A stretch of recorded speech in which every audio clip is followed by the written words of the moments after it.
everyone. This is Ken Lam, Music Director of the Illinois Symphony. I'm joined by Jeremy Brunk and Aaron Villareal, percussionists of the Illinois Symphony Orchestra. Jeremy, Aaron, good morning. Good morning. Morning. So, Jeremy, well, you probably need very little introduction to our patrons. You've been with the ISO for certainly much longer than I have. Just tell us, when you joined the orchestra and how long have you been a percussionist? I first started playing with the orchestra in 1999. Some of the patrons might not recognize me right now because I did grow a beard during our COVID isolation. So that's new since our last concert. But I've been playing with the orchestra since 1999. So I believe in the percussion section most of that time, but also on timpani. I've been first call timpani for quite a lot of concerts, and there's some times there where David was stepping back a little bit, but now he's fully in and playing more. So I've served as principal percussion and in interim role for quite a long time. But it's nice now to step back and just sort of be part of the section, and all I have to do is show up and play. So. Show up and play. And yeah. Jeremy, what have you been up to these few months? Well, we've got two small children at home. Our oldest is 7 and youngest is 5. So trying to track them and keep them kind of moving in the right direction with their online e-learning for school and even the 5-year-old's preschool. I teach at Millikan University, and so we've been very engaged with students in online teaching. So really working with every single student to try to bring them through to the end of the semester with what's been a very difficult time for them. And then just sort of like in the town, in the area. If you'd like me to talk about what my wife is doing too, Sharon is very active in the area. She's a member of the McLean County Board, and she's been going around sharing music publicly with a group called the Antiviral Musicians Collective, which I think is a super clever name. And so it started just with her taking her viola out onto the park across the street from our house and playing for our neighborhood. And then friends started coming to listen and wanted her to come play at their gardens, right, or in their yards or public parks. And so she assembled a trio of players. They played for more than a dozen mothers on Mother's Day, just like in yards and garages. So they've been very busy trying to share music through the community through all of this, even without regular concerts. That's really, really fantastic. Now, Aaron, you've also played with the ISO for a while. Tell us about yourself and how long you've been with us. So I moved back from Bloomington, Indiana, studying at Indiana University. This would have been 3 years ago. So once I arrived back in Decatur, because I teach adjunct, I'm an adjunct professor percussion at Millikan, and so when I returned to Decatur, I began playing, I'd say maybe 2, 3, 4 concerts a season when I can. But I do have kind of a unique, interesting story. So when I was a sophomore, I did my undergrad at Millikan University. And so when I was a sophomore, Jeremy, hey, you want to come and play with the Illinois Symphony? And I was like, yes, obviously. And so as a sophomore, I got to sit down and we played Scheherazade, and I had the bass drum part. And I remember that was a very, very specific moment in my life. I can remember like the very first downbeat of the rehearsal, like this is what this is supposed to sound like and feel like and everything. So that was kind of one of the only times I did play with them that early on, but it was very memorable. So yeah. So the two of you have known each other for a long time. Yeah. Jeremy was my teacher. Let's see, when I was was it starting off right freshman year?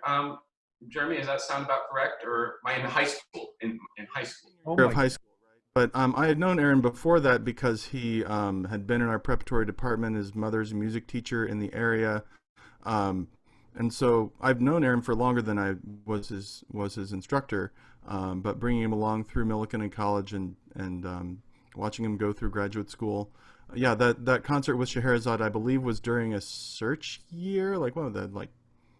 Oh, wow. 7 years ago or something like that. There's probably But Alice's search year. Is that right? yeah, that's right. So yeah, Nice. Well, that's great. Now, you with the orchestra too again, Aaron. So Yeah. uh-huh. Well, the percussion ensemble performance that you guys are putting together is actually going to be with Andrew as well, who's our sort of newly appointed principal percussionist. And I'm actually doing the interview with Andrew a little bit later. But before that, I'd love for the two of you maybe to talk to us about like this genre, percussion ensemble. Obviously, it didn't exist, or maybe it did. I mean, like in earlier times, you know. But like, tell us about, you know, how this whole thing developed and why are these concerts so cool? so Aaron, you want me to jump in and get it started here?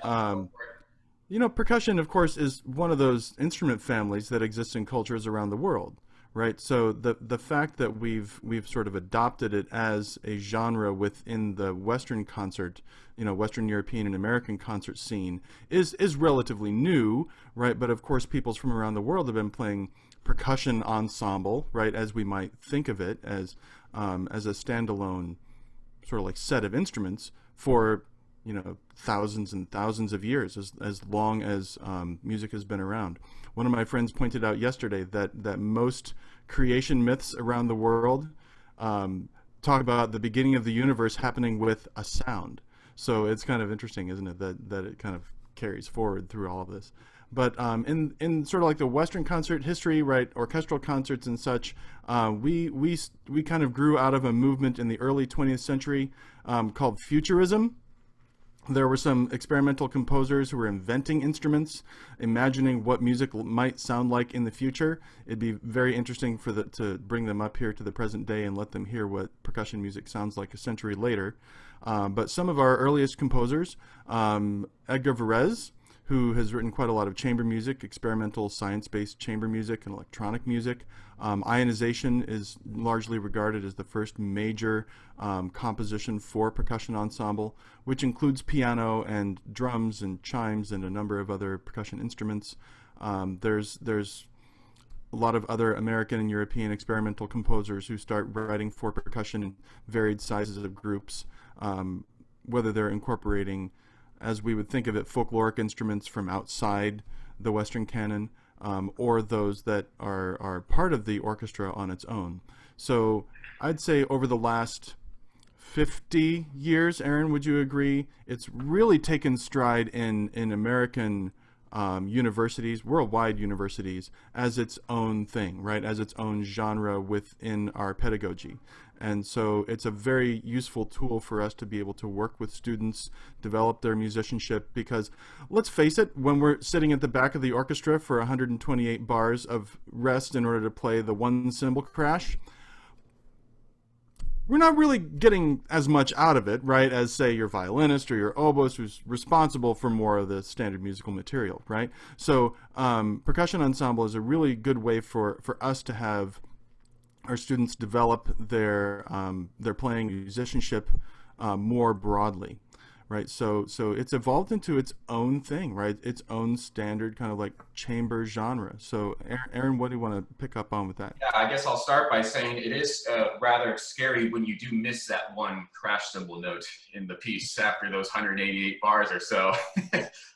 No, but I think, yeah, no, that's exactly correct, Jeremy. And I think something that's really interesting to note is, you know, we're the new kids on the block, really, for in terms of composers and the sounds that they can create. And so we're constantly being pushed to, you know, be able to manage the music that we're given. And it goes everything from the logistics of simply setting up to the instruments themselves and extended techniques and, you know, all of this. And as the players, we have to sort of sometimes make judgment calls on music and say, this is almost not practical. This happens all the time in percussion music. I think it's interesting that people realize that, right? And so we're constantly going back and forth between, this is brand new stuff, this might be almost ridiculous in a sense. Sometimes that stuff does happen, and then everywhere in between. And so I think it's just such a cool time to be a percussionist. Probably cool. And then the only other thing I'd say is I think it's also interesting to note that within the percussion subgenre now, there are players that are making their careers kind of only playing percussion ensemble music. And there are obviously the players that really do the classical side of stuff. Drum set players, you know, I study a lot of Afro-Cuban music, so hand drumming players. And so even within the world of percussion, there's only so much that you can do in one lifetime. So like I said, it's just fascinating time. Yeah. That's really, really great. I wonder, Jeremy and Aaron, whether we could do a chamber concert with percussion ensemble sometime. I don't know how difficult it would be to put together, but Well, I think I would be in on that idea. I think we could program it in a way that would appeal to our patrons, to our audience. The language of percussion ensemble music is as wide and varied as music is today. You know, many of the pieces that we're going to be playing over the on our next concert will sort of derive from what we think of as minimalism, right? That sort of like pattern repetition. So I think that kind of music really appeals to a broad audience. But we can get down and experimental too, right? And just spend half an hour bowing, you know, cymbals and tam-tams and water phones and creating unusual textures and sounds. And I think audience members would still kind of get into that, right? It's like you're overwhelmed by this odd sound world that's totally different, right, from what we would normally present in a chamber concert. I think logistics would be a challenge, right, Aaron? Where do we get all the instruments from? I tell my students consistently, logistics, and just even as you're as a percussionist in an orchestra setting, you have to know, where are your mallets going to be? How are you going to turn the page? You have to remember to turn the snares on and off, you know, dampening, so all these things, logistics, that's like the number one thing. Yep. Yeah, that would be a good thing for our audience to watch for in our concert. Do we turn the snares off after we play the snare drum or not? Well, there you are. That's the question. So thank you so much, Jeremy and Aaron, for joining me this morning. We look forward to the concert. Thank you, Ken. Thank you very much. Yep.